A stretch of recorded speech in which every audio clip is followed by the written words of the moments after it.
One, two, three. What's up, everybody? Welcome to another episode of True Crime and Cocktails. We're so glad that you're here. As always, I am your host, Lauren Ash, and as always, I am joined by my co-hostess with the mostess, Christy Oxborrow. How you feeling?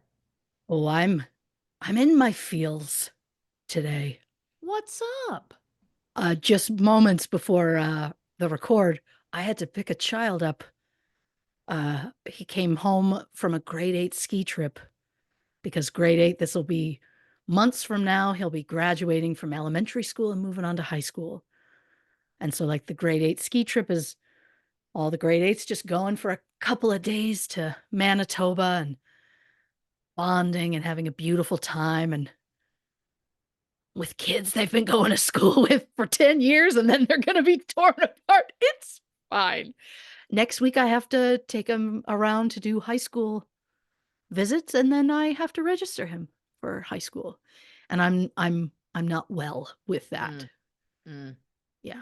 I've been told a lot lately that it's like, well, you've done this before. It's not a big deal. Like, you've already gone through all of this. And I'm like, yes, that I did not handle well, but also handled it better than I thought because I was like, well, I still have two more that are still in my brain, young, like little, so I don't have to think about it. This time I'm like, well, now that's a second one moving on to high school. And then for the first time in 10 years, I will be back to having only one child attending that elementary school. Because for his like entire time at school, he's had one brother or the other in the school with him. And then it's just one. And then by the time when that one graduates from elementary, I'll have had a kid at that school for 20 years. And then I'm going to have I don't know how I'm going to handle that one. Right. As the kid, one graduates from elementary the same year, the other one graduates high school. So that's going to, like, I can't even begin to consider the mental breakdown that I'm probably going to have at that time. Yeah. And then the third graduation, good luck. Right. Because then it's over. Yeah. Well, and then, heaven forbid they do university. Can't consider the costs of that. I can't think of it because it's pricey. Yeah. It's pricey.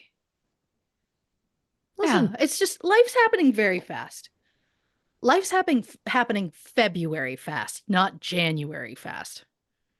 Because January's not fast. No, February was at a breakneck speed. What's Right? going to happen in March?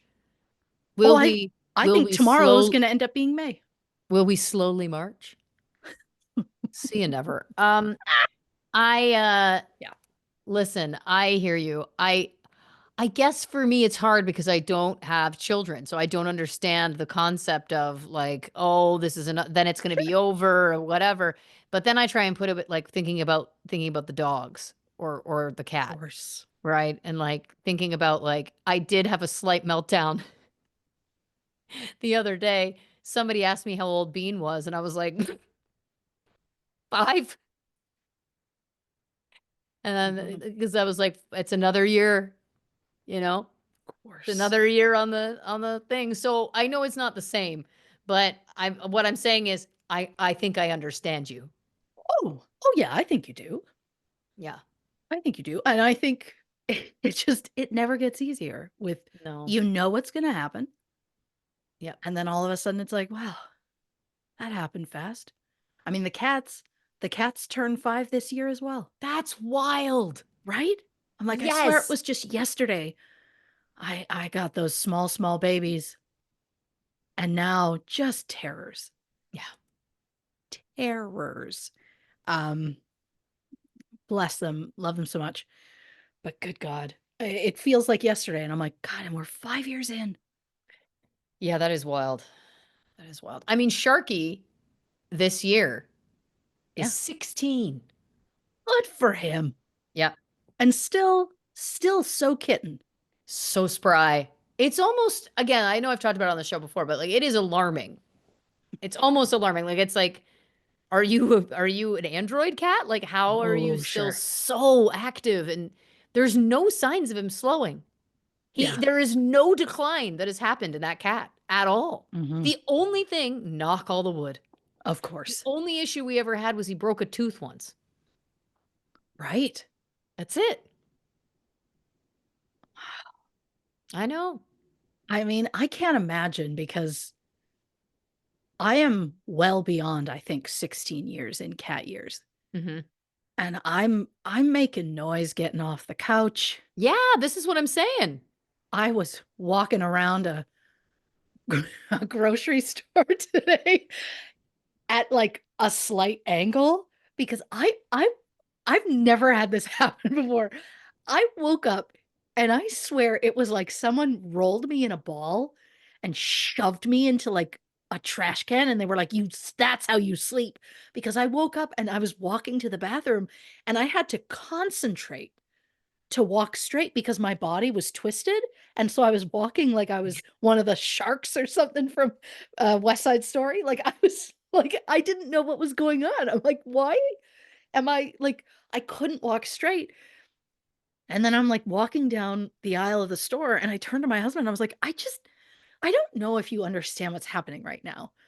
And he's like, nothing looks different. Why? What? And I'm like, it's taking all of my focus to physically pull my body straight so I can look straight and walk. And he's like, well, you're walking straight. I'm like, because I'm focusing on pulling myself and making sure that I'm walking this way. Cause I'm like, if I don't focus on it, I'm like to the side and like I could not figure out what was happening this morning. And I was like, I think this is just it. Like it's just like I'm at the top of the hill Hmm.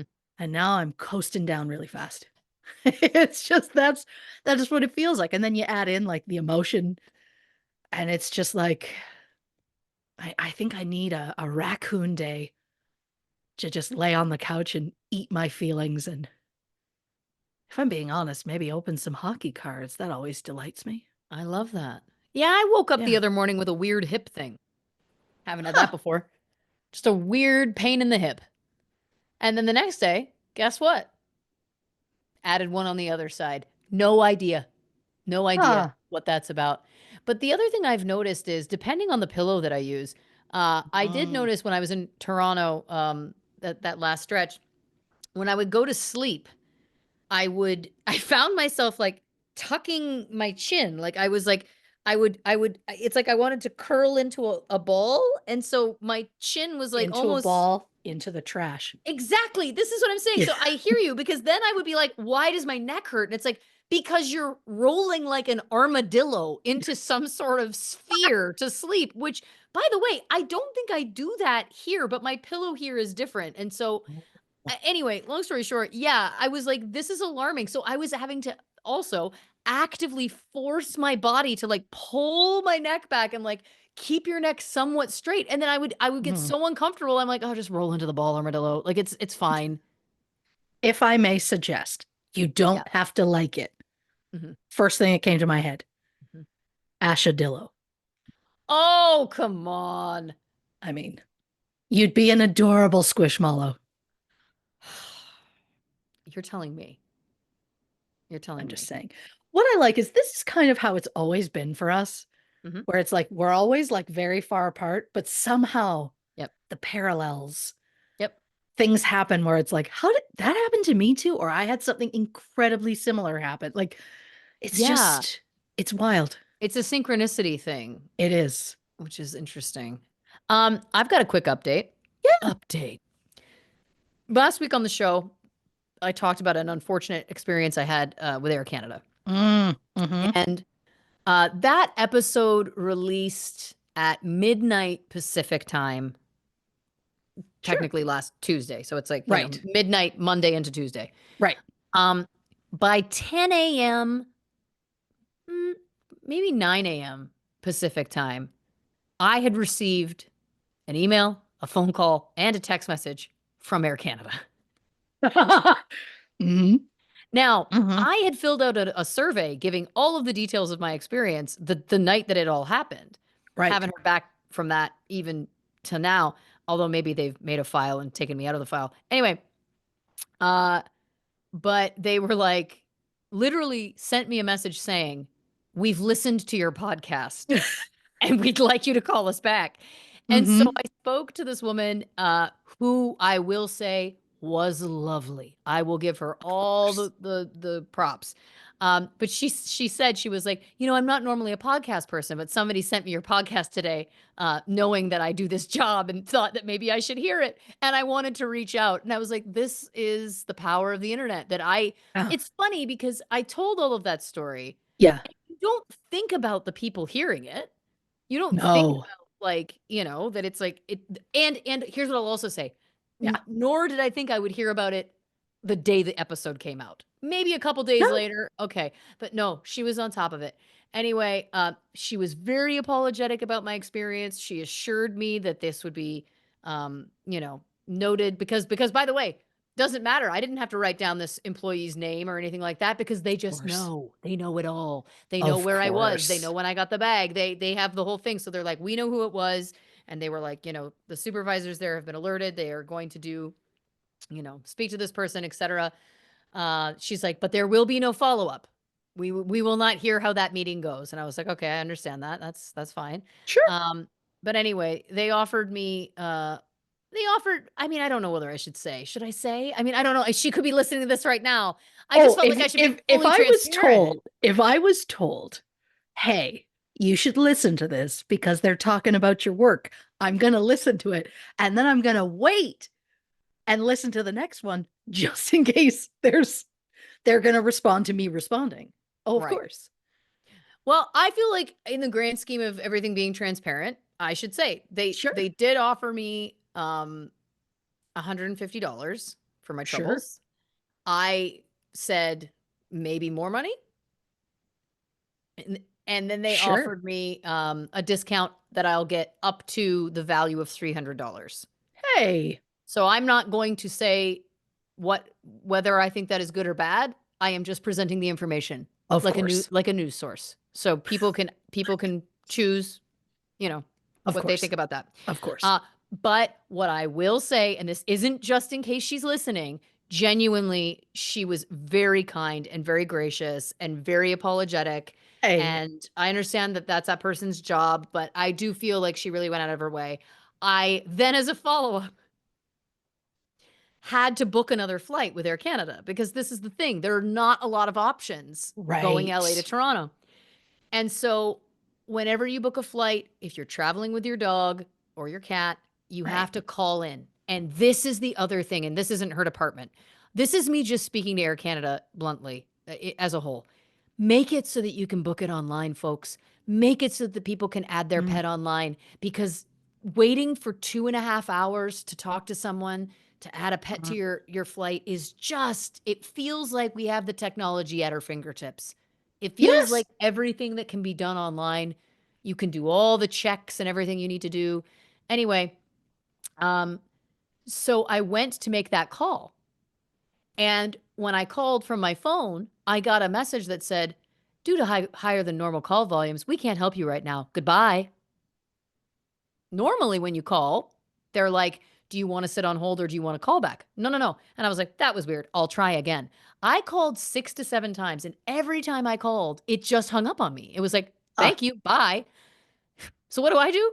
I email my new contact at Air Canada and I said, "What's going on? Am I on some sort of do not answer list?" Like, because mhm. then I went on to the Google phone, Google Voice. Yeah. It's a free phone in your Gmail if people don't know this, and they give you a number and you can. Sure. I called with that, went through no problem. Weird. Isn't that weird?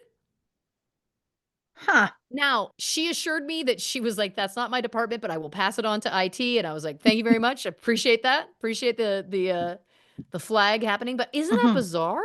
Yes. Final thing I want to say about the matter, and then we'll move on. Mhm. The only thing I will say, and she took full accountability that she couldn't answer my question. So, and that's all I really ever asked for. But the only thing that was left as a question mark for me Of was, course. my question was, what is the protocol if there is a suitcase left on the baggage carousel and an employee has to take it off and into the little room?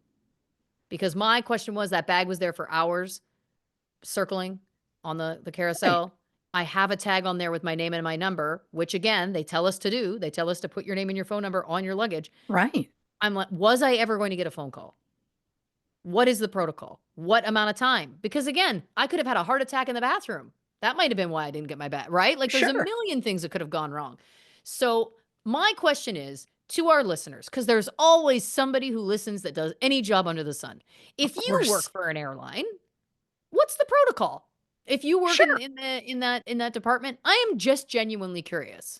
Sure. I'm curious if this was a, well, they get to it when they get to it situation, or if this was this person deciding I'm not going to do that. That's all. Yeah. But again, overall, I will give props where they, that's what we do on this show. Like when Of there's a good cop, course. we always give kudos to the good cop. Of I will give course. kudos. Air Canada, your customer service, they were really on the ball, and I was very appreciative for the kindness and compassion that was shown to me by that employee. That's lovely. And shout out to the friend that heard the show so early after it Yes, dropped. yes. Somebody in this customer service woman's life, somebody is a super fan of True Crime Yeah. and Cocktails. Shout out Yes. to you too. Yeah. We Look, appreciate. I appreciate you. look, if this is the world we live in, where it's possible that any company or person we speak of has someone in their world that listens Right. to this show, for the love, tell me one of you are dating a Philadelphia Flyer. Tell me that. I would love that. Dating, related to, anyway. I just want them to know I love them. And I wanna send my well wishes to Garnet Hathaway because he took a hit that I had a panic attack over, and I'm not even kidding. I watched it happen. He was on the ice, not moving, stuck like in the same position, like the stick went out of his hand and his hand was still in the same. He had to get helped off the ice. I was physically ill, and it's just I the panic that went through my body in that moment, and I just kept turning to my husband when I felt worse, and I was just like, "Hey, do you know what it feels like when, like, the layer right under your skin feels like it's boiling like lava?" And he was like, "No." I'm like, "Okay."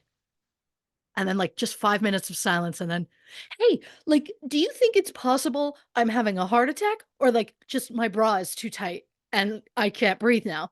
And he's like, "Do you wanna take the bra off?" And I was like, "I can't touch the bra. I just like, do you think that's possible?" And he's like, "I don't know." And it happened, like, partway through the second, so I had, like, the rest of the second, the intermission, the third, I had that into overtime. I was sick, like, I was the anxiety I was feeling, I and it wasn't my usual feed because Mm, NBC Philadelphia will always, always update you. constantly let you know their focus is the team, they'll always let you know all kinds of things. They told me once when one guy cut his hair in the hotel before the game. I need to know these things. And so watching him go down and then I kept screaming at the TV, "I need to see the footage of him getting up because I need to know how bad it is." I'm not a doctor. I'm not a medical professional. But in my mind, I was like, I need to see him get up because I need to know how much of his own strength he's putting in there. Because if he's being helped up by people, that's not good. If he can get up and just kind of go to the bench while people are like sort of like there to spot him, then I'm less worried. But they just wouldn't show it. And I'm like, something's going on. I just know as a mother, I'm like, something's wrong. And then I saw the briefest clip and there was two guys on either side of him and he went to put his weight on his feet and you watched his body start to fall and one of the players came in and like caught him to help him up. And I was like, this is bad. He's easily now out for at least 5 weeks. They're going to call it upper body. We all know it's going to be some sort of concussion. He hit the ice pretty hard. Right. And the guy got 2 fucking minutes. He didn't even get a 5 minute major. I can't. I'm very angry about it. Not the point. The point is, if anybody out there knows any Philadelphia Flyer, please just let Garnet Hathaway know that. I mean, you don't have to tell him I was physically ill and panicking, but just know that Here's the Wish unfortunate him thing the I'm going to let best. you know about. He Yeah. could hear this. This is the thing.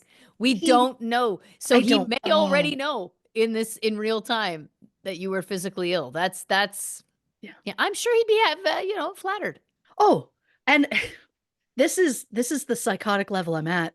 His birthday is the day after mine. The only reason I know that is Yeah. because I looked through that roster. I always do to see if there's anybody that has the same birthday as me because I'm psychotic. I want to know if I have a birthday buddy, and he's the day after mine, which is the closest of anybody on the team. So I just I can't. Listen, I He's love also the wallpaper on my phone. Oh. I've said what I've said. It's a photo from the I mean, it's not like it's like weird and stalkery, but like it's this like to me badass photo of him coming out on the first home game. You know what Right. I mean? And I'm just very it makes me happy seeing the jersey and all of that and I just If it again makes you happy. doesn't have to be specifically related to the player. Anybody who works in that building. I'm also a Sure. big fan of the gentleman who sits in the sin bin. Um, because he always just looks like he's just like there for a good time. And Not I a love long him. time. I just love it. But I'm Uh just saying, like, the one thing that I did take away from this conversation, I yes, think you're really going to appreciate I can't wait. is was am I having a heart attack or is my bra too tight? And I think this is real. Mhm. And I think that that's a valid question. Yeah. And Hmm. it also makes me think about a game that I think only women, I mean, people for sure, but I can only speak to myself and the women that I know. Of It's course. a game only afforded to women over 40, and it's called Heart Attack or Heartburn. Oh. Uh-huh. Yeah. Hmm. Because there's been times, well, friend of the podcast, Leslie Seiler, for example, will be like, sometimes it feels like there's such a tightness in the chest that if you Hmm. just drink some bubbly water, it goes away. And I remember this happened one time when I thought I was legit having a heart attack. And she was like, "Do you have any bubbly water?" And I was like, "I only have a high noon. I don't have anything else carbonated." And she's like, "Well, it's worth a shot." Um, I love the idea that in that Hmm. scenario, thank God it was not a heart attack. But if it Of was, I course. would have had to say to the EMTs, "Yeah, I tried a home remedy of a vodka drink. Uh-oh, didn't work. Mm. But I am alarmed at Mm. how like a gripping, ripping, Hmm. like heartburn changes the older that you get. Yeah. When you're younger, it just feels like acid reflux. Or for me, I'll speak for myself. It felt like acid reflux for me, right? Like it's like, Hmm. oh, there's something kind of coming out the back of your throat. I don't get Yeah. that anymore. And fun fact about me, the opening to my stomach doesn't close. So I'm living in a constant state of acid reflux. Uh, I have since I was a kid. I didn't know. I found this out in adulthood when I kept losing my voice. But anyway, um, point is this, that doesn't really happen as much for me anymore. Now it will just be, oh my God, am I having a heart attack? Like my chest is tight. I feel like I mm. can't breathe. Oh my God. Like it feels like it's like metal claws in there. And then you just Yeah. chew some Tums and it's like have a, bubbly high noon and how's your father? Yeah. Okay. So the game is what would you be more embarrassed to say to an EMT? I think I'm having a heart attack. I tried to cure it with vodka. Or I Or, think I'm having a heart attack because an athlete that I don't know in any personal way was hurt and I'm genuinely frightened. That's what it was. When it came down to, I was terrified. right. And also everybody just stopped being sick. Like anybody who was hurt was no longer hurt. And then that happened and I spiraled pretty pretty fast. It was not great. It was Listen, you're not. invested. Oh, I'm so invested. You're It invested was in your boys. I am. I am. I'm the mother of like 25. It just is what it is. Listen, I love to see that for you, and I think Yeah. it's beautiful. I think it's beautiful that you're in that invested, and I think what is his name? Yeah. Garrett Freeman? No, I love you so much. Garnet Hathaway. Garnet Hathaway. Close. Uh-huh. Close. Mhm. I So think he would close. be tickled. I genuinely pray he doesn't hear this because I would Well, die. I'd be back again, to, is the bra too tight or am I having a heart attack? the same I person that can't has the tell. contact at Air Canada may also have a connection to Garnet. I can't see, the thing is, I can't think about them ever hearing this and knowing what a psychopath I am. Like, I've already said on this show so many times how much I love that team. And like how when they traded guys, I walked around like I'd been dumped and I was at a store downtown in pajamas buying cookies because I was so distraught over the trade. I don't even know. I can't have them know that. I mean, God knows, I'm sure they've heard worse, Oh, but yeah. I For can't, sure. For sure. I can't think too much about it. I just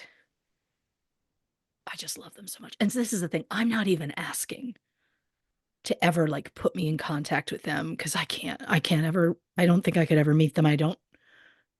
I couldn't. I'm just asking to let them know that there's a certain Canadian gal who adores them in like a very motherly way, Yeah. except for one, because that's bigger than me. Well, I'm proud of you that it's only one, if I'm going to You be know what? honest. Same, same. It's just, oof. You know what I mean? Like, that's bigger Yeah. than me. Yeah. It's bigger than me. And it's huge that out of like that size of a roster, it's only one. Yeah. It is what it is. Look, with every season, turn, turn, turn. Yeah. Blanche contains multitudes. Yeah. I do have concerns Blanche is tired because there's Oh, so many.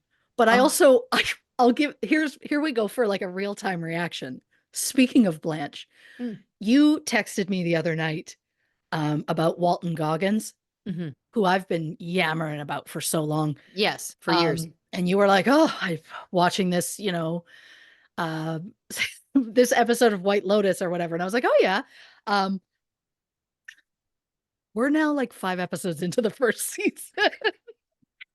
I I was, love it. I was like, here we go. I'm getting on the bandwagon. I'm obsessed with Armand.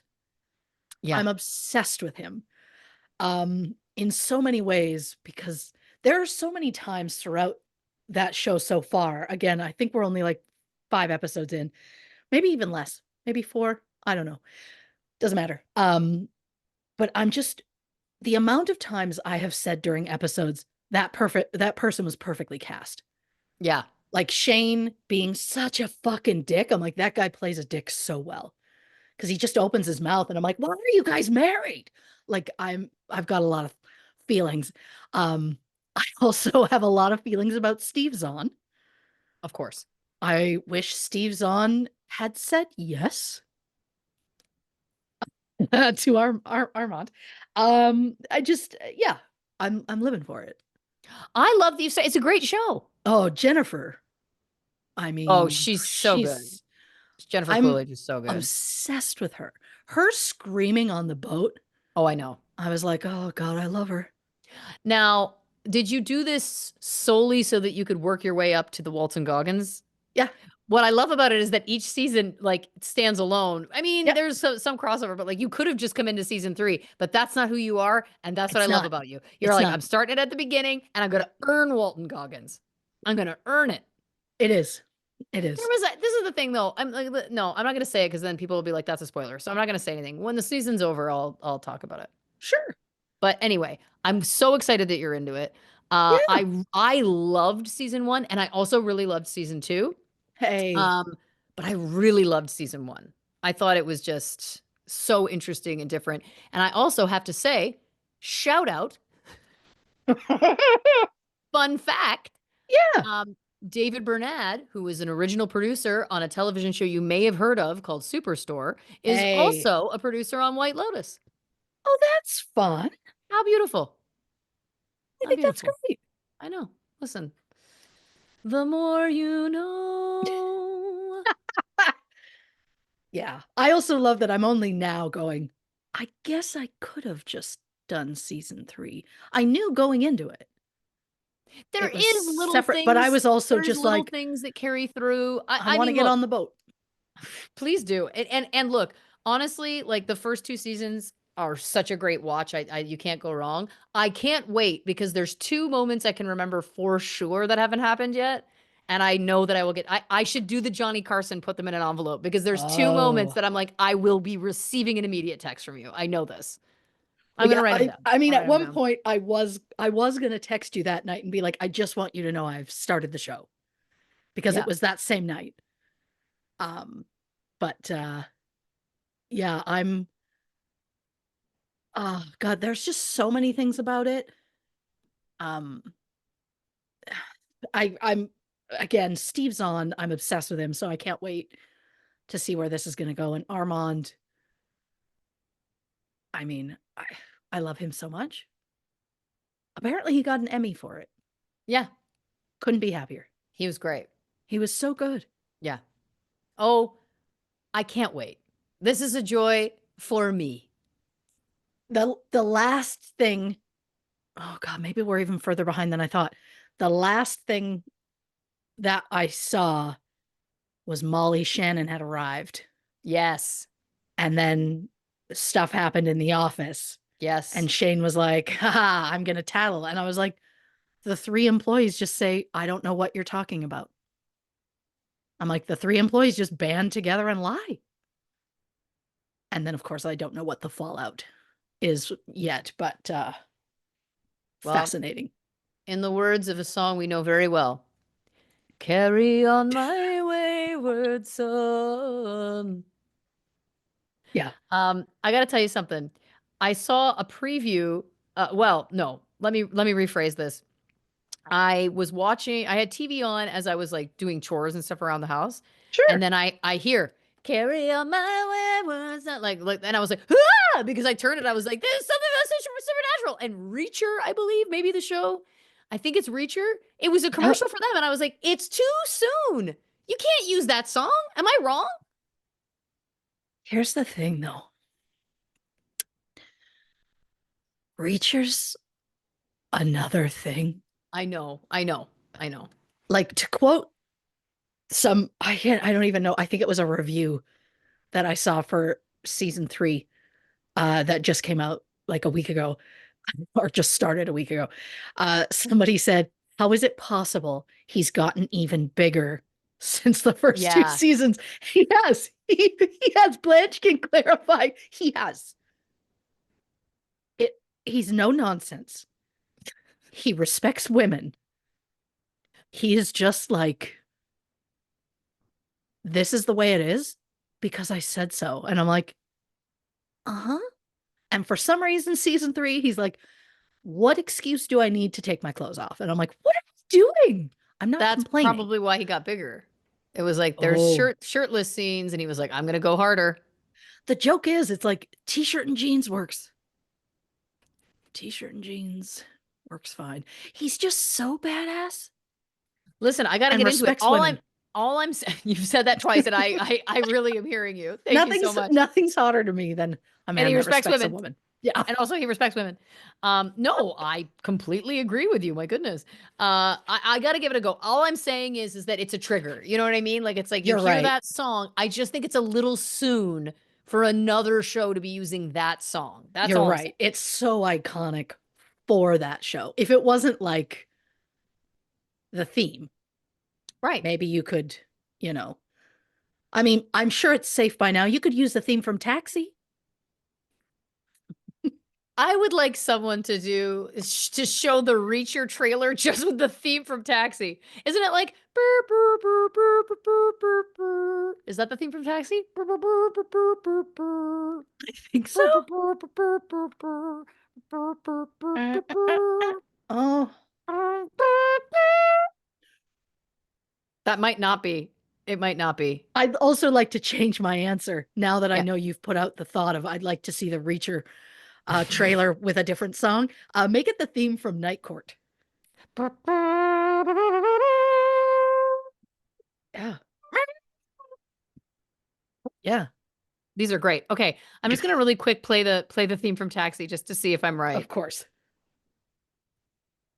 I'm not. What was I singing, folks?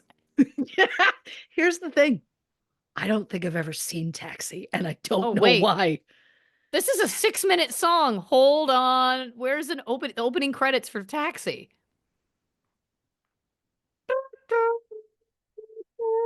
God, that's gonna kill me. If that's not it, okay, here, hold on. All right, this is maybe it. We don't have time for this. What am I doing? This is a last call episode.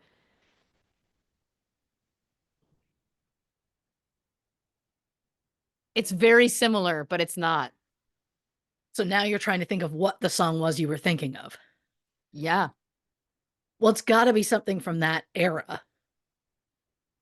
Because 80s and 90s were all like 80s and early 90s, I would say, were all about like the brass section. You're telling me. Okay, this is for future. This is future me's problem. I'm gonna have to sing into the phone. There's a thing now where you can sing into the phone. Thank God. Really? Yeah. There's a guy on the internet that does that. Like specifically, you post a video where you're like, what is this song? You say it the best you can, and then he like finds the song and plays it. Is it MASH?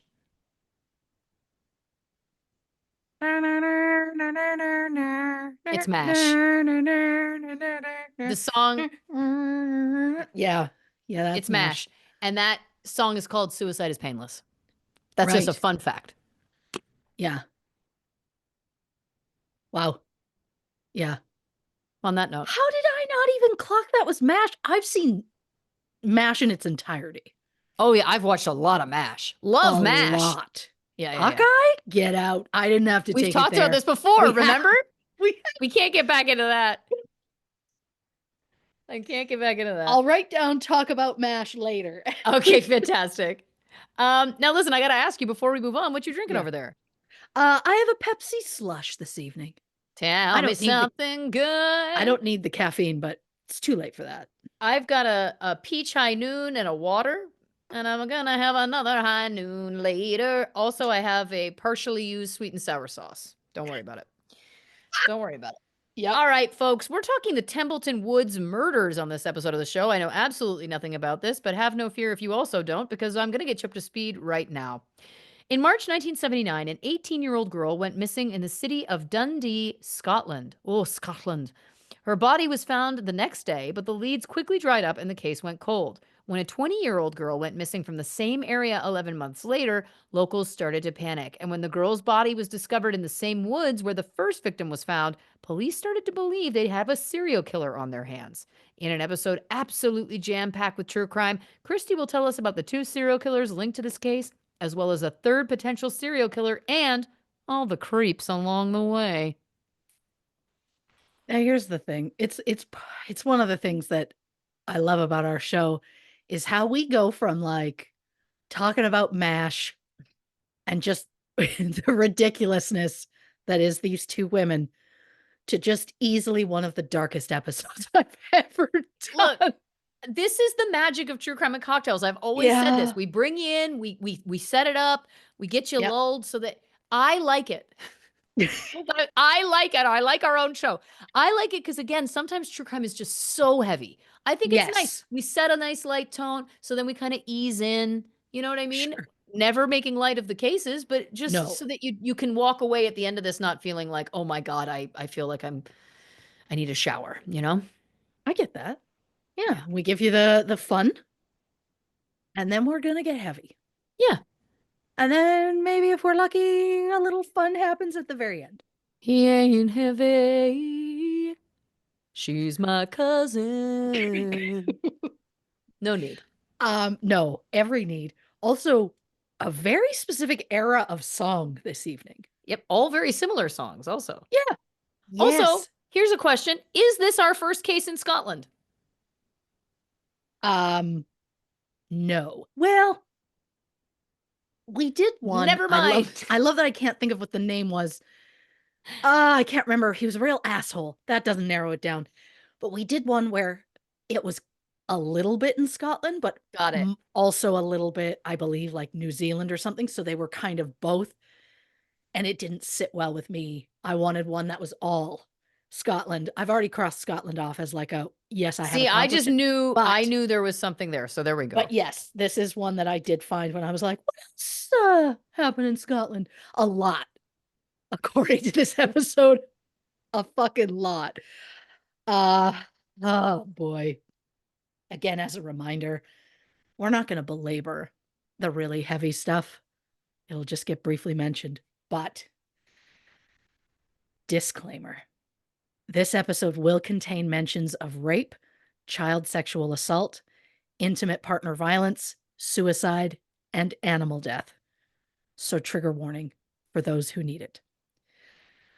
So, not much is known about Carol Lannon. She was born around 1960 and was the youngest of 5 siblings. The kids grew up in an unstable home in Dundee, Scotland, and when Carol was about 9, her father was sent to prison for a theft conviction. When he was released in 1970, he just moved away and never spoke to his kids again. In fact, he didn't learn what happened to his daughter until 35 years after it happened, which, eh. So Carol attended St. John's, a Roman Catholic secondary school, where it was said she really struggled to fit in. Carol left school at the age of 16 and got into sex work to make ends meet. On December 22nd, 1978, Carol gave birth to a son named Derek. 3 months later, on March 20th, 1979, Carol was last seen around 8 p.m. getting into a red car on Exchange Street in the city center area of Dundee. Her body was discovered the following day by a couple walking in Templeton Woods, which is about 5 miles northwest of Exchange Street, on the outskirts of Dundee. Carol had been left naked, lying next to a picnic table. According to the autopsy, she had been strangled. Carol Lannon was just 18 at the time of her death. Her son was only 3 months old at the time. Oh, He was then raised by his grandmother. 11 days after Carol's body was found, her bag was found on the banks of the River Don in Aberdeenshire, which Google tells me is like 90 miles northeast of Templeton Woods. I also love that I'm forcing this in. I wanted to say Shire because that's how it's spelled, but I did do, I Google videos from that town because I want to hear somebody say it, right. somebody I can trust. And the person said Aberdeenshire, and they also had a very thick accent. So I'm really hoping, like a thick Scottish accent. So I'm hoping it's accurate. I went against my gut by saying sheer, but it's fine. As long as it's accurate, I just pray it's accurate. So the bag was discovered by a young girl who was participating in a charity race, a raft race. Inside the bag was a woman's jumper or sweater, tights, a belt, a purse containing money, and a child allowance book. Witnesses came forward saying they had seen Carol getting into a red car on the night of her death. They described the man seen driving the car as late 20s, slim, pale, with sideburns and a mustache. A photo fit, which is a reconstructed picture of a person made from pictures of other facial features, was released. However, all the leads eventually dried up. 11 months later, another girl went missing in the same area. Elizabeth McCabe was born in late February 1960. She worked as a nurse trainee at a nursery school in city center. Elizabeth didn't go out very often, but on February 11th, 1980, Elizabeth and some friends visited a few pubs before ending up at Teaser's nightclub on Union Street in Dundee. At some point in the evening, Elizabeth's friend Sandra said she found Elizabeth crying in the bathroom, saying she thought that nobody liked her. Oh, Not sure what brought that on. The friends then became separated around 12:30 a.m. And when it was time to leave, Sandra believed that Elizabeth would just meet her at the nightclub entrance. But when Sandra left the club, Elizabeth was nowhere in sight. Sandra said she briefly looked around the area, including a nearby taxi stand, but she didn't see Elizabeth anywhere, so she assumed Elizabeth had headed home on her own. When Elizabeth didn't return home that night, her parents were incredibly concerned. They reported her missing a day later because they mistakenly believed that a person had to be missing 24 hours before you could report them missing. Elizabeth's body was found 16 days later by two hunters, about 150 yards or 450 feet from where Carol's body had been found nearly a year earlier. Elizabeth was naked with a dark blue jumper or sweater draped over her shoulders and a pile of branches placed on top of her. An autopsy showed cause of death as asphyxiation. Elizabeth McCabe was just 20 at the Mm. time of her death. Soon after her body was discovered, Elizabeth's clothing was found about 2 miles away on Cooper Angus Road, which is about halfway between the woods and the nightclub where Elizabeth was last seen. Weeks later, on April 2nd, jewelry and a photo belonging to Elizabeth were found on Cobden Street, which is 1.5 miles from where her clothing was found, less than 2 miles from the nightclub. And then weeks later, on that same street, her shoes magically were found. So it's weird that so many things were found in the same area, but not at the same time. Two witnesses reported seeing a Ford Cortina with a taxi sign on a road that leads to Templeton Woods on the night of Elizabeth's disappearance. One witness specifically stated the driver appeared to be alone, and since the car's interior lights were on, they were able to see the driver appeared to be touching the steering wheel with his wrists because his hands appeared to be dirty. Hmm. Vincent Simpson, who ran a local taxi company and happened to drive a Ford Cortina at the time, was questioned by police. He admitted to being in the woods that night, saying he had taken his dog for a walk around 10 p.m. and then he went back to the woods at some point after midnight while on his way to pick up a fare in Dundee. Simpson also openly admitted about being a peeping Tom who would use binoculars to spy on people having sex in the woods. Oh, Yeah. God. Simpson had a criminal record dating back to his childhood, mostly petty stuff, nothing violent. And since there was no physical evidence connecting him to the crime, Simpson was never charged. Police immediately believed that Elizabeth and Carol's cases might be connected because the girls were last seen on Union Street and Exchange Street, respectively. Those two streets, less than a mile apart. Their bodies were both found unclothed, strangled, and 150 yards apart. The cases were then referred to as the Templeton Woods murders. The case turned into one of the largest manhunts in Scotland's history. Police searched every boarding house, hotel, taxi office, everything. They questioned dozens of sex offenders.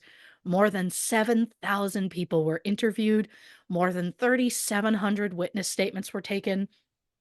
Nearly 1,500 items were seized as evidence. But by the end of 1980, no one was charged, and the cases both went cold. Now, there was a brief time during the investigation when police considered the idea that Carol and Elizabeth may have been the victims of the English serial killer known as the Yorkshire Ripper. Um, but then they couldn't find anything concrete to link the cases because the Ripper's crimes were in northern England, while Carol and Elizabeth were murdered in Scotland. Uh, but wait, Christy, you can't casually mention a serial killer without giving us at least a small backstory side note. Yes. And you're right. For the sake of time, and because it's not officially connected to this case, this is going to be a brief overview, or as brief as I know how to be. Between 1975 and 1980, at least 13 women were killed and another 7 were brutally assaulted in West Yorkshire and Manchester. Police spent an estimated 2.5 million hours hunting down the man they call the Yorkshire Ripper, who attacked women by either beating them with a hammer or stabbing and mutilating them with a knife or screwdriver. Wow. In January 1981, police arrested Peter Sutcliffe after he was discovered in a car with fake license plates. His arrest ultimately saved the life of a woman who was in the car with him, as police later found screwdrivers in the car and a hammer and a knife that Sutcliffe had stashed nearby. During his interrogation, Sutcliffe confessed, stating, quote, "I know what you're leading up to. The Yorkshire Ripper, it's me. I killed all those women." During his trial, Sutcliffe said, quote, "It was just a miracle they did not apprehend me earlier. They had all the facts." And he's right. Police interviewed Sutcliffe 9 times prior to his arrest, including once when he was seen wearing boots that matched a footprint left at one of the crime scenes. And then another time, they traced a 5-pound note discovered on a victim to Sutcliffe's employer. Uh, but Sutcliffe said, well, it couldn't have been him because he was at a party at the time of the crime. And the cops went, ah, damn, you're right. That means it couldn't have been you.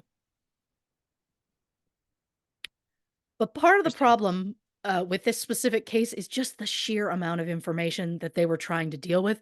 Remember, this was all pre computer. So every piece of information they had was written on index cards. And there were so many index cards with this case alone. They had to reinforce the floors of the rooms that were holding those index cards. Whoa. Yeah. In the end, Sutcliffe was found guilty on 13 counts of murder and 7 counts of attempted murder. He was sentenced to 20 life terms with a minimum sentence of 30 years. In 1984, he was diagnosed with paranoid schizophrenia and sent to a secure psychiatric facility. In 2016, he was declared mentally able to return to a maximum security prison, where he died in November 2020 at the age of 74. Hmm. An inquiry in 1982 into Sutcliffe's case stated, "We feel it is highly improbable that the crimes in respect of which Sutcliffe had been charged and convicted are the only ones attributable to him." Right. He later confessed to striking a 14-year-old girl with a hammer in 1975 and beating a woman with a rock in 1969. So, to be honest, his true number of victims are unknown. And since I'm already so far off topic for this episode, I'm going to add a very rare side note within a side note. Oh, I love it. Attorney General Michael Havers, who was prosecutor at Sutcliffe's trial, made a statement during the trial that was so horrific, I cannot learn of its existence and not comment on it. And I know the 80s were a different time, and I'm sure the man had an impressive career. He was knighted in 1972, appointed Lord Chancellor in 1987. Great. But during Sutcliffe's trial, when speaking about the victims and survivors, Havers had the nerve to say, and I quote, "Some were prostitutes, but perhaps the saddest part of the case is that some were not. The last 6 attacks were all totally respectable women." Oh my God. And let me say it out loud so they can even hear me in the back. Sex work is real work and in no way makes a person's life any worth any less than another person. I don't care what any of these women did for a living. None of them deserved what happened to them. Absolutely. So now that we've got that out of the way, we're going to focus on the Templeton Woods murders, which I'll remind you went cold in 1980. In 2004, about 100 officers from 3 different police bureaus in Scotland announced an investigation they were calling Operation Trinity. The hope was to use updated DNA technology to help solve cold cases. Now, they had a list of nearly 1,000 unsolved cases dating back to 1968. And when they're going through all of these cases, they noticed that there were 7 cases which had a lot of similarities. Most of the victims went missing after being at a pub or a nightclub. Their bodies were later found in a wooded area, and 5 of the victims were bound and gagged. The cases included Carol Lannon and Elizabeth McCabe, as well as Anna Kenny, Hilda McCauley, Agnes Cooney, and the World's End murders. Just a quick overview. 20-year-old Anna Kenny went missing after a night out at a pub in Glasgow in August 1977. Her body was found 20 months later in Argyll. which is 79 miles northwest of where she went missing. 36-year-old Hilda Macaulay went missing after a night out at the Plaza Ballroom in Glasgow in October 1977. Her body was found the following day in the woods 20 miles away. She had been beaten, raped, and strangled. 23-year-old Agnes Cooney disappeared after leaving a Govan Hill club in December 1977. Her body was found by a farmer in Lanarkshire. 2 days later, she'd been stabbed 26 times. Oof. The World's End murders was given its name because the victims were last seen leaving the World's End pub in Edinburgh in October 1977. Again, all 1977. The victims in question were 17-year-old Christine Eady and 17-year-old Helen Scott. The day after they were last seen, Christine's body was found 19 miles away in East Lothian. Helen's body was found in a corn stubble field 6 miles from Christine. Both had been beaten, gagged, tied up, raped, and strangled. Since Operation Trinity was toying with the idea that all 7 murders might be connected, the first suspect they identified was Angus Sinclair. And this is the moment when I'm giving a trigger warning because this piece of shit is vile. At the time of Operation Trinity, Sinclair was serving a life sentence for the rape and murder of 17-year-old Mary Gallagher. In November 1978, Mary was last seen leaving her home in Glasgow. Hours later, her body was found half a mile away. She'd been raped and strangled with the leg of her trousers before her throat was cut. Oh, Police interviewed hundreds of men, including any man with a history of sex offenses and violence against women, but they didn't find the culprit. Turns out Sinclair somehow wasn't one of the men interviewed. But thanks to advances in DNA technology, police were able to link Sinclair to the crime more than 20 years later in 2000. In court, experts testified the odds of the DNA found on Mary's body belonging to someone other than Sinclair was 1.3 billion to 1. Sinclair denied the charge. He then offered up 22 other potential suspect names. But thankfully, he was found guilty and given a life sentence. But this wasn't Sinclair's first criminal act. That would go back to when he was 13 and stole an offertory box from a church. Then in 1961, when he was 15,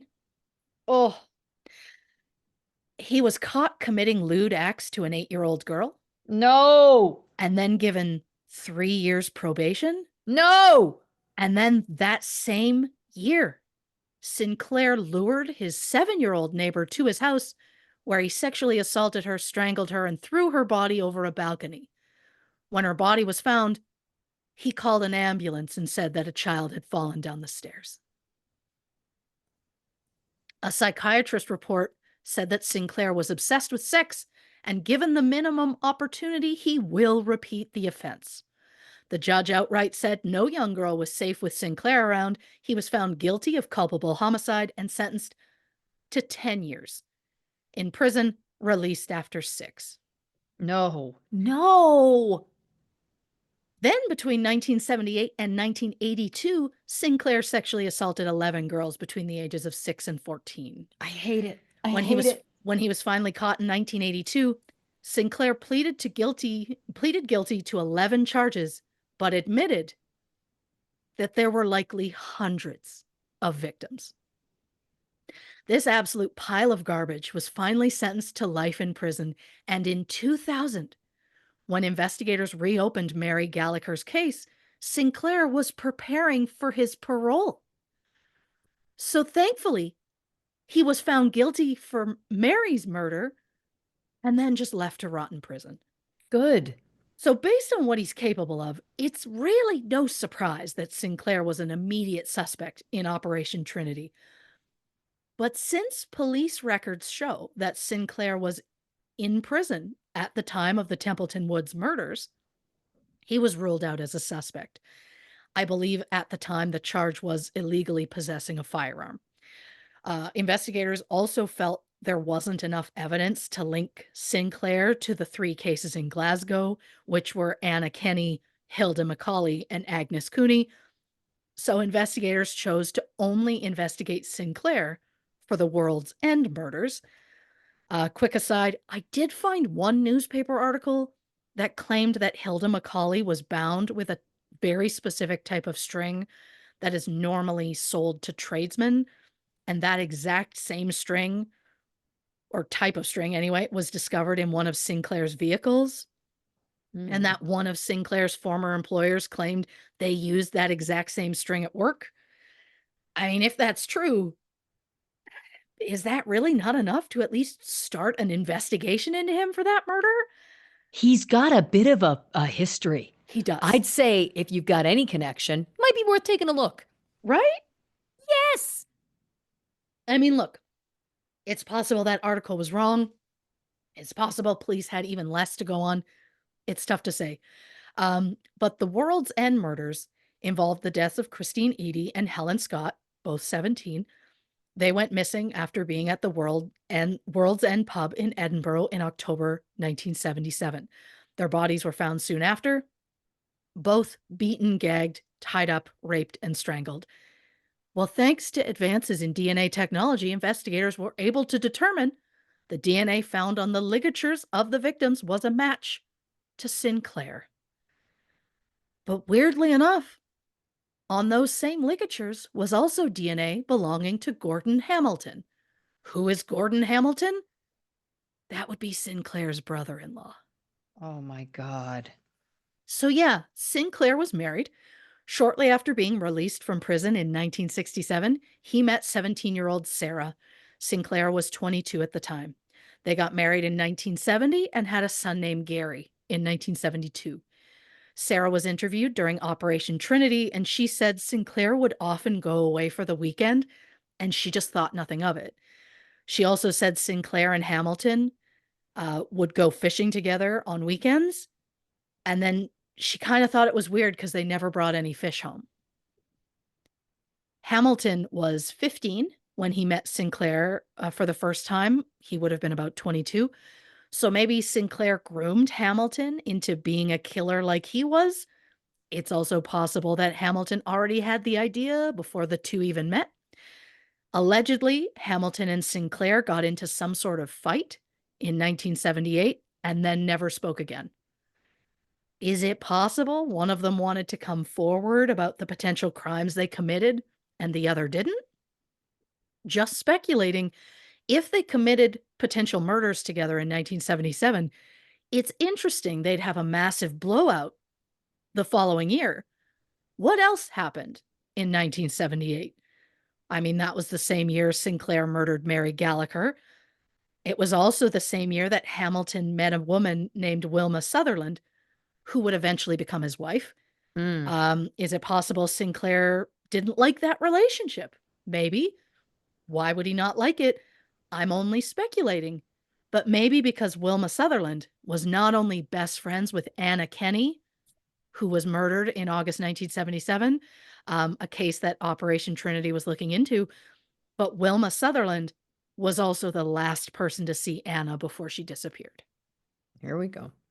So it's wild to me she would end up marrying a man who might very well have been responsible for her best friend's murder. Wilma and Hamilton eventually broke up because of his struggles with alcohol. He later spent years without housing and died from a heart attack in 1996 at the age of 41. So when Sinclair was on trial for the murders of Helen Scott and Christine Eady, Hamilton had already been dead for 10 years. So it's not a surprise that Sinclair pleaded not guilty and put all the blame on Hamilton. He claims Hamilton forced the girls into the car and held them against their will. Sinclair said that any sex that occurred was consensual, and if the girls came to any harm, well, it was at Hamilton's hand. Sure. But of course, Sinclair is going to blame Hamilton because he's not there to defend himself. The judge ruled there was not enough evidence, and Sinclair was acquitted. But Scotland changed its double jeopardy laws, allowing people to be retried for the same crime if new evidence had been found. Sinclair was tried a second time in 2014, making him the first person in Scotland to be retried for the same crime. I'm not sure what new evidence they brought forward, but during that second trial, Sinclair was convicted of the murders of Christine Eady and Helen Scott. He was given another life sentence with a minimum of 37 years. Angus Sinclair died in prison in 2019 at the age of 73. I think I speak for us all when I say good riddance. Yeah. Oh, one last thing about Sinclair before I go, because it's true crime related and it's what we do. In 1972, Sinclair and his wife had a son named Gary. At some point in his late teens or early 20s, Gary became a soldier with the Highlanders, an infantry battalion of the Royal Regiment of Scotland. When Gary was 23, he beat a man to death after a drunken night out. The victim was 25-year-old Wayne Garwood. Gary was given a life sentence in November 1995 and released in 2007 after nearly 13 years. So, investigators with Operation Trinity eventually ruled out any link between the 5 remaining cases. As of this record, the cases of Agnes Cooney, Hilda McCauley, and Anna Kenny remain unsolved. Investigators also ruled out a link between the 2 murders at Templeton Woods. So while police were initially looking for a single killer for both cases, now they're looking for 2 separate killers. And I don't know what items remain from either case, but investigators said they sent items only pertaining to Elizabeth's case for DNA analysis. I don't know if that means they didn't have items from Carol's case to send, or if for whatever reason they simply chose to focus on Elizabeth instead. Either way, it definitely seems Elizabeth's case got more press and attention than Carol's. So investigators, they also did public appeals looking for new information in Elizabeth's case. Shockingly, more than 100 people came forward, none of which had spoken to the police during the initial investigation. Multiple of these people said they saw a taxi driver in the Templeton Woods area at the time of Elizabeth's death. And in 2005, police officially arrested Vincent Simpson, who you may recall was interviewed during the initial investigation. Simpson was the taxi driver who admitted to police he liked to go to Templeton Woods and secretly watch couples be amorous, for lack of better words. He even outright admitted to being in the woods the night of Elizabeth's murder. He was put on trial in October 2007. He had previous convictions for petty crime like theft, burglary, larceny, and, even once for making false statements to police. However, Scottish law prevents previous convictions from being heard in a court. So to the jury, Simpson was just a taxi driver who also happened to be a peeping Tom. Simpson said he had an alibi for the night of Elizabeth's murder. He said he was either at home working or at a local casino, which feels insane to me when your alibi is options. Your alibi should be, this is the one thing I was doing, the one place I was, that's it. The alibi should not be, I was one of these 3 places for sure. Yeah. Investigators interviewed the doorman at a local casino. The man said he didn't remember seeing Simpson there that night. The doorman also testified that Simpson called him and tried to pressure him into claiming he had seen Simpson that night. Simpson denied the allegations and denied any involvement in the murder. He gave a list of 13 people that he believed were more likely suspects. Which is weird to hear that once, but to hear a second person now in this entire episode go, it wasn't me. Here's a bunch of other dudes it could have been. Yeah, it's weird. It's just a weird move to me. DNA from the jumper or sweater found on Elizabeth's body, along with a hair found on the plastic sheeting used to transfer the body to the mortuary, were found to be a match to Simpson. Experts testified that the chances of the DNA from the sweater coming from anyone else was 1 in 320,000. A forensic expert said, quote, "In my opinion, these DNA profile results provide extremely strong support for the assertion that the DNA recovered from the hair and blue jumper has originated from Vincent Simpson." But the defense alleged that the hair found on the plastic sheeting hadn't been there during the 2003 examination of the sheet, suggesting it was maybe more recently put there and not at the actual crime scene. The defense also argued the DNA evidence had a risk of contamination because items from Elizabeth's crime scene and Carol Lannon's crime scene were stored together because they thought it was the same case. Mm. The judge told the jury that they could not convict Simpson on DNA evidence alone, so he was found not guilty by a majority. Since his trial, Simpson has said he often returns to the courthouse just to watch random trials, which feels like a weird response to being acquitted of murder. If new evidence is ever found, Simpson could be retried for the crime, but I'm not holding my breath. Yeah. And finally, the last suspect in the Templeton Woods murders that I'm bringing up today, Andrew Hunter, was born around 1951. His mother died about 3 weeks after his birth, and his father abandoned him, so he was raised by an aunt. In his youth, Hunter joined the Salvation Army, and in his late teens, he met Christine, who encouraged him to become a social worker. The couple married in 1973 when Hunter was 22 and Christine was 33. I'm not 100% sure on how old each of them were when they first met, but she was 11 years older. Wowzer. Yeah. Shortly after, Hunter allegedly had an affair with a man he picked up at a sauna. Oh. In 1976, Hunter and Christine had a son. The following year, the Salvation Army sent Hunter to do voluntary work in Dundee, so he moved to Brodie Ferry, which is like less than 4 miles east of Dundee. Christine and their son remained behind in Glasgow, which is about 81 miles from Dundee. I think they eventually joined him in Brodie Ferry, but I could not get confirmation on that. But I do know that the three of them moved to Dundee in October 1984. They moved in across the street from Dr. Ian Glover and his girlfriend Linda, who was a social worker. Hunter and Linda soon began an affair, and she left the doctor, bought a house in Carnoustie, which is 13 miles away, and then Hunter left his family and moved in with her. Oh boy. Shortly before Christmas in 1985, Christine dropped their son off at Hunter's work because he had a visitation. A few hours later, Hunter finished at work, took his son to a movie, and then took him back to Christine's house. But when they arrived, there was no answer at the door.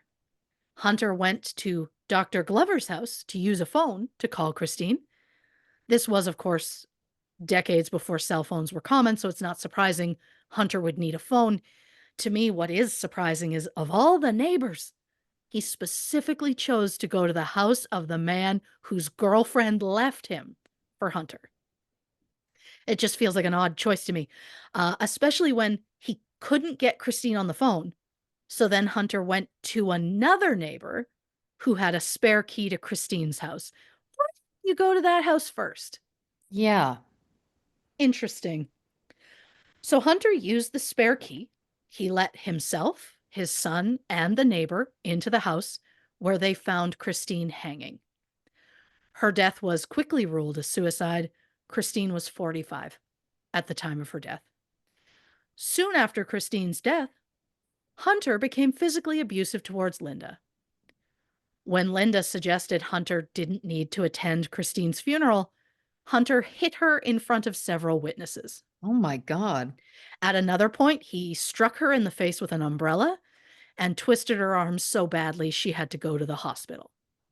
In February 1986, less than 2 months after Christine's death, the abuse had escalated to the point where Linda had filed a police report. And abuse isn't the only reason Hunter was a shitty partner, because he also cheated on Linda constantly. One person described Hunter as, quote, well known to almost every sex worker in Dundee. And unfortunately, that behavior didn't stop even when Hunter and Linda got married in November 1986, less than a year after Christine's death. But Hunter didn't let a little thing like marriage stop him from boning his way through the city. He continued to hire sex workers, had multiple dalliances with men he met at the sauna, and started an affair with a 22-year-old sex worker named Betsy, whom he met because he was her social worker. No. Apparently, Betsy struggled with substance abuse, and honestly, I think that Hunter, who was 35 at the time, took advantage of the situation. So, less of an affair and more of Hunter simply taking advantage of his position to seduce a vulnerable person. In August 1987, about 9 months into the marriage, Linda discovered she was pregnant. She was elated. He was less so. Because he already had one kid, he had no interest in more, but he put on a happy face and pretended to be excited about it. But then Linda started experiencing intense morning sickness and just wasn't interested in sex anymore, which apparently was upsetting to her husband, who was fucking as many people as he could behind her back. It's just, Yep. it's wild. Like, why do you need her too? Like, isn't it enough that Oh. you're, my God, give the woman a break. Mm-hmm. I Sick. just assume, non-professional opinion, but I just assume it's a case of no woman turns him down. I guess I should say no person turns him down. He should be able to have Right. who he wants when he wants, is what I assume. Yeah. And even though I don't think he wanted her, I think it was a case of, oh, now you're not letting me have that? Even though, get bent, sir. Anyhow. So, Linda and Hunter get into an argument on August 21st. She decides she's going to go stay with her parents. She takes her 14-year-old dog, Shep, with her. Later that day, Linda's sister Sandra shows up for a planned visit and was surprised to learn that Linda wasn't there. So if you're immediately suspicious of Hunter, well, if you weren't, you should be now, is the point. Hunter told her, well, we had a fight and she went to your parents' house. Sandra said Hunter was incredibly calm. She didn't know there was any problem. Hunter then took Sandra out for some food and a round of crazy golf, which I do believe is mini golf. That evening, Hunter attended a work party where people said he seemed perfectly normal. He left around 11 p.m. The following day, Hunter went to the police station and reported Linda missing. He told police he last saw Linda the day before, and she said she was heading to her parents' house in Glen Roths, which is about 36 miles south. Hunter then also added, oh, yeah, she also has a history of suicide, which is interesting because that doesn't appear to be true. So why say it? Well, in my non-professional opinion, it feels like something someone would say when they're trying to give a reason for why a missing person would potentially be found dead. Well, yeah. Which again is wild when his wife has been missing for less than a day. Yeah. The next day, Linda's car was found in Manchester, which is 345 miles south of their home in Carnoustie. Hunter went on TV and made a public plea begging for Linda to return home. Linda's case was the first Scottish case on the BBC show Crime Watch. Police interviewed 5,000 people. They took 1,200 witness statements. Multiple witnesses claimed to have seen Linda as the passenger in a vehicle driving near Fife on the morning of August 21st, the day before she was reported missing. Fife is about 36 miles southwest of the couple's home. Linda was described as looking distressed, and the man driving matched Hunter's description. Of course. Police interviewed Hunter multiple times and noted that Hunter seemed really disinterested in Linda's disappearance. He said it wasn't that he didn't care, it was, as a social worker, He had trained himself to never show emotion. Mhm.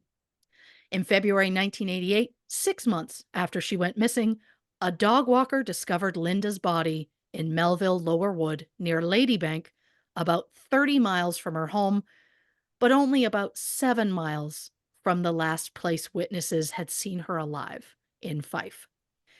Linda had been strangled, specifically with her dog's leash. And Oh we my know this God. because the leash was still wrapped around her neck. Linda was just 30 at the time of her death. Hunter denied any involvement, but police knew he was sketchy as hell because numerous sex workers came forward to say Hunter had picked them up and taken them to his house within days of Linda's disappearance. A regular visitor to the house was Betsy, Hunter's 22-year-old mistress, who happened to be at the house when police stopped by to tell Hunter that Linda's body had been found. And somehow, less than 24 hours later, Betsy died from a drug overdose. Oh, wow. Mhm. Weeks later, on April 10th, Hunter was arrested and charged with Linda's murder. During the trial in July 1988, he was described as a violent, controlling bully who regularly had affairs throughout both of his marriages.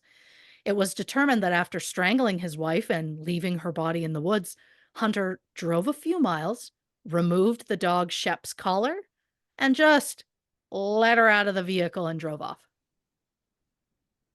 Police later learned that Shep had been found near a village, but since she was determined to be a stray, she was put down. Oh my God. After heartlessly abandoning the dog, Hunter returns home, spent the afternoon with his unsuspecting sister in law, then attended a work party.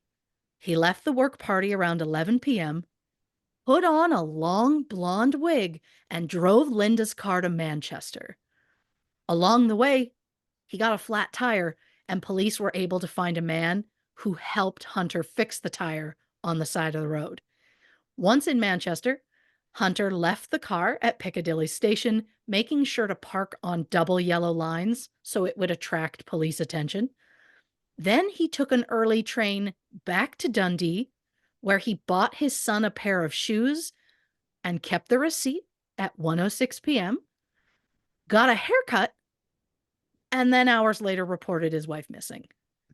Investigators determined it was possible for him to drive through the night, return by train, and still have over 20 minutes to spare before having to go to the shoe store for the receipt he was trying to use as an alibi. My big question here, where was the son during this overnight excursion? Did he leave that kid home alone all night? Was he at someone else's house? It was never said. It was also never said what happened to that poor child, but I hope he was surrounded with love. Police also said they found Shep's collar at the house, which really stood out because Linda would never take the dog out without her collar on because she was very worried the dog would get lost.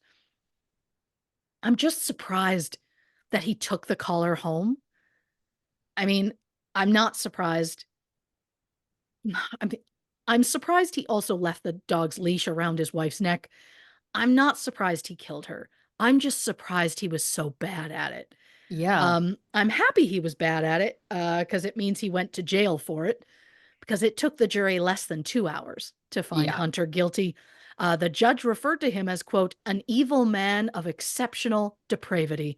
He was sentenced to life imprisonment, but just 5 years into his sentence, Andrew Hunter died from a heart attack in prison in July 1993.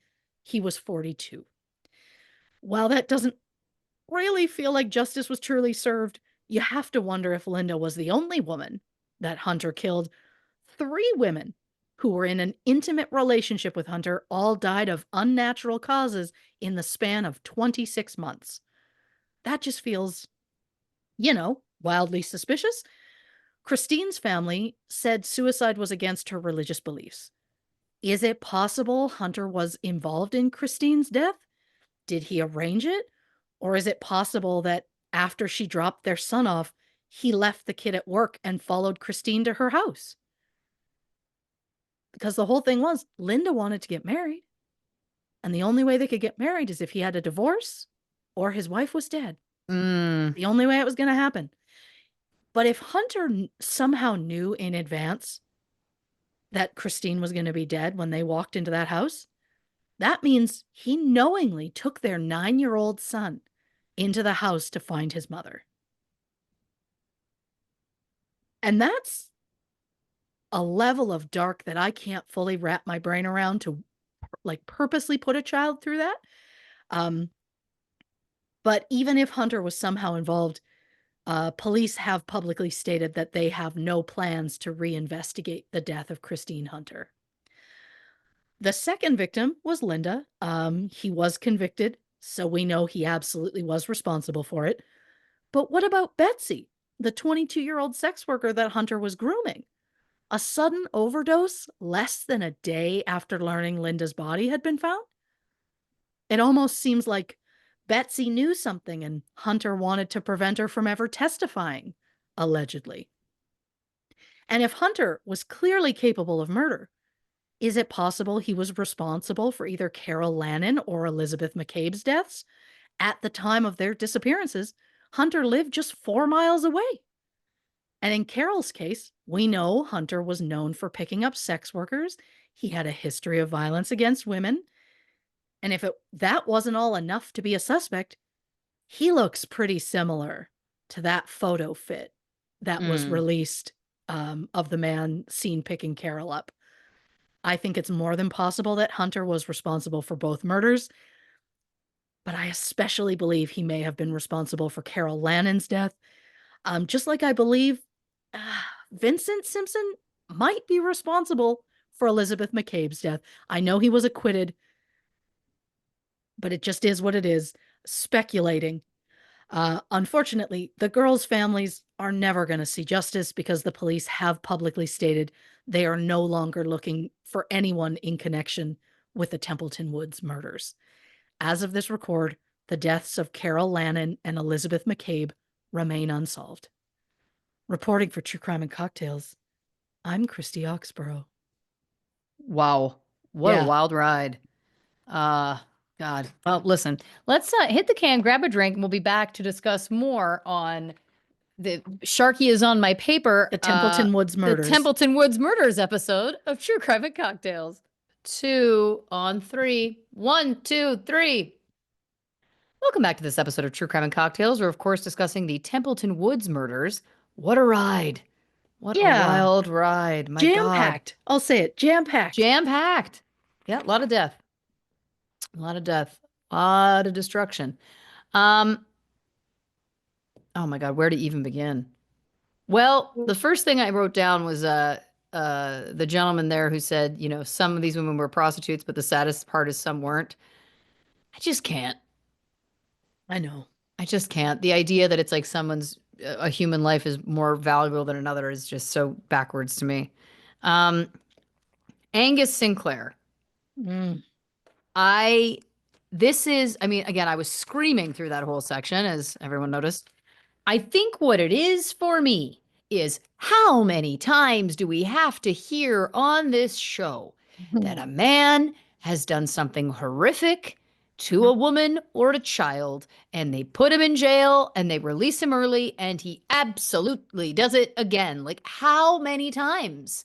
I'm sorry, but when this monster was 15. Also, by the way, the fact that at 13 he stole from a church and then at 15 he was abusing children, like, my God, the leap.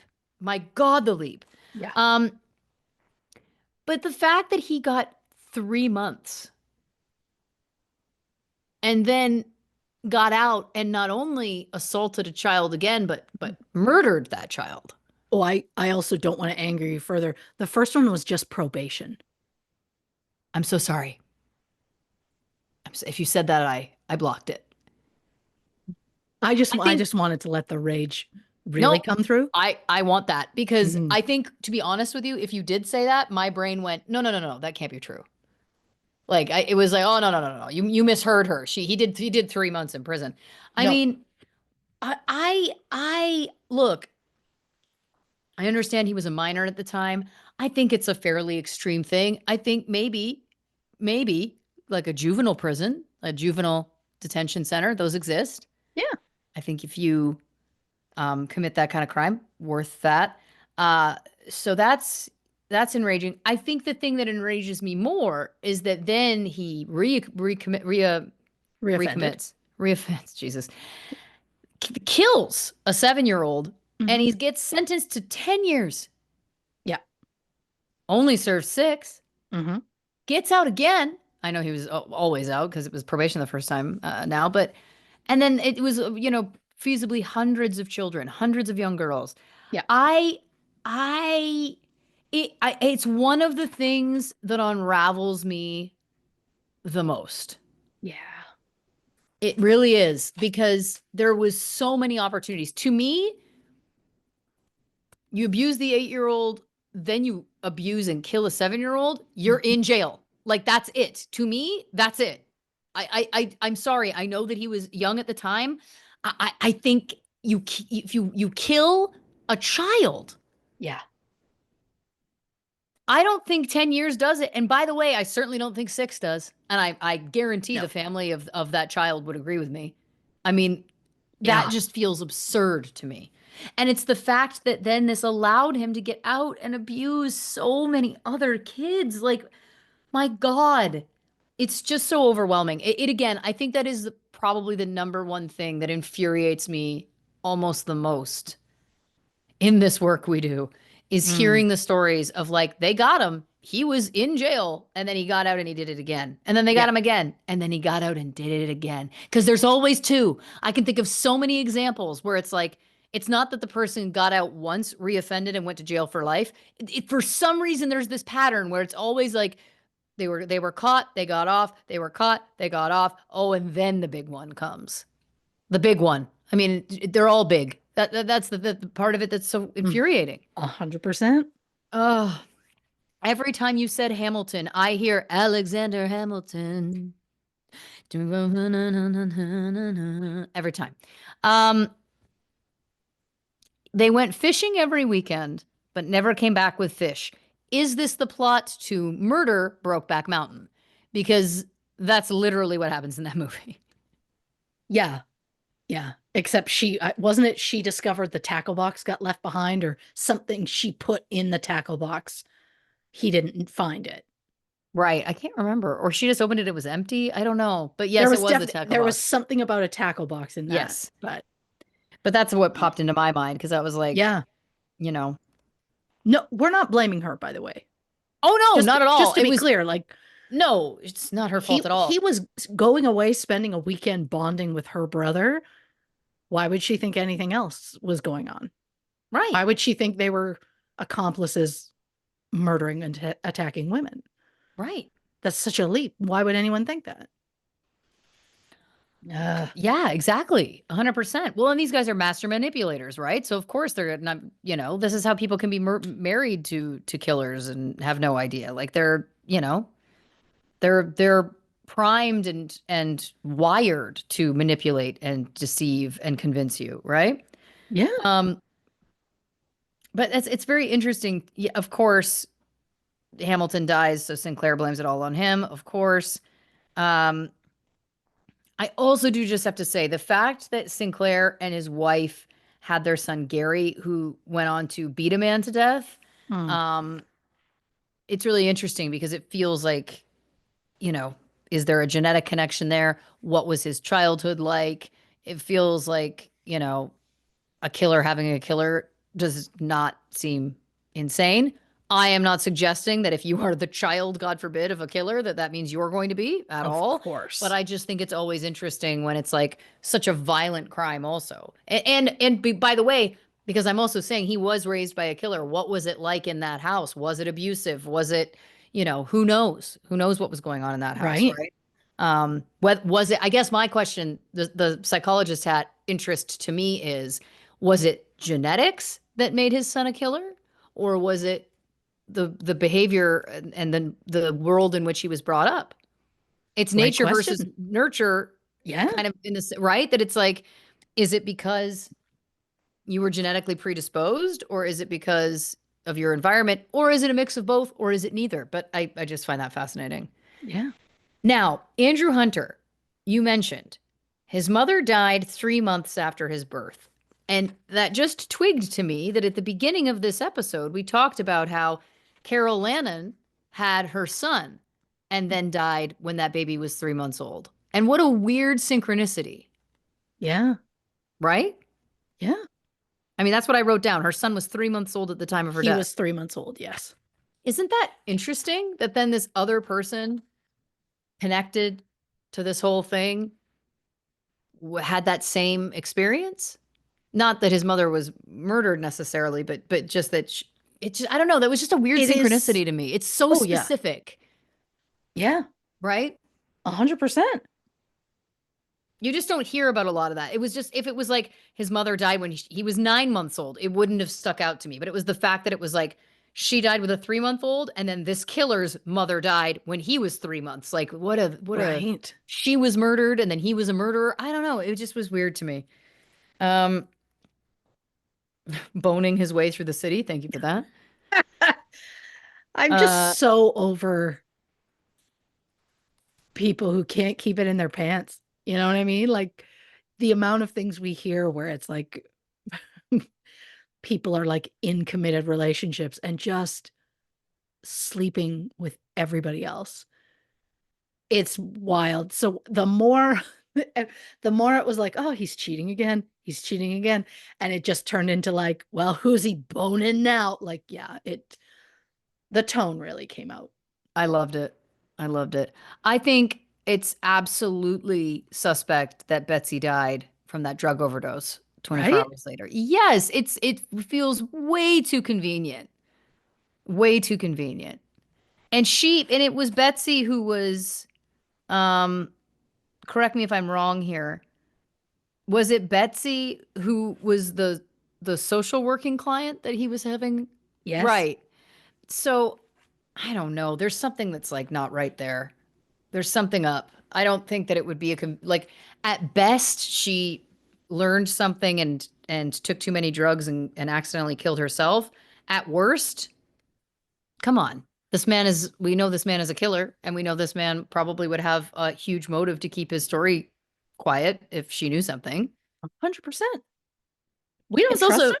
No, and it's also very sad to me because she was a sex worker, correct? And that's how they had met, because he was a social worker. Right. So the idea that he could potentially make it look very easily like she OD'd and people just bought it, and perhaps they just bought it because of her, line of work or what have you, is obviously, heartbreaking. Again, um, I'm making some wild assumptions that may or may not be true. I am just saying it's interesting to me, um, that it almost feels like, because we were also hearing in this same episode about the negative opinion that was being held at that time about, I know that was in the 80s, but you know what I mean, like, I don't know, Yeah. it just feels like I don't buy a drug overdose as being 100% self-inflicted. I think that that's something that somebody who had the know-how could make look like that, A hundred because it's percent. like, what were the drugs, how did they get into her system,